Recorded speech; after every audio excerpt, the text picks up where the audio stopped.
जय श्री जगन्नाथ दर्शक बंधु आज आम डाजोलाकर टीम टेक्नीशियन भोला मु पलि आसुचु अनुगुल जिलार बामुर ब्लॉक किशोर नगर पाखक जोटि की आमर गोटे 1000 एलपीएच आर नुह दुई दुईटा 1000 आर प्लांट लगे इंस्टॉलेशन आप देखिपे छात उपर यहाँ सारंगर रोचे आग्रो फार्मिंग जोटा कि आपंकर कुकुड़ा चाष करेंगे पूरा टोटाली 17,000 रु 30,000 समथिंग कुकुड़ा भर रही आप देखिपे। तो डाजोलाकर टीम आज टोटाली आसी 1000 लिटर आर प्लांट दुईटा सेट बसई चलन देखिए टेक्नीशियन भला आसती कैमेरा देखिपे 1000 लिटर सेटअप हो आउ गोटे आर प्लांट एपटे भी सेटअप हो देखिपे टोटाली कस्टमर सफिशिएंट पानी दरकार से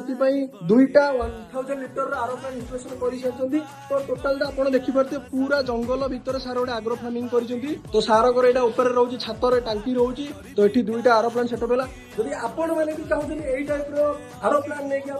कौन प्रकार बिजनेस हो फार्मिंग हो आप मंडप भी हो कि घर भी हो कौन कंप्यूटर जार भी चाहते बिजनेस करने तले दिया नंबर जोगाजोग करूँ आम डाजोलाकर टीम मुझे साइड म्यूजिक तो यही टाइप आर प्लांट आप इंस्टॉलेशन करके छोटिया बिजनेस स्टार्ट करूँ। तो बर्तमान मुझे रही जय श्री जगन्नाथ।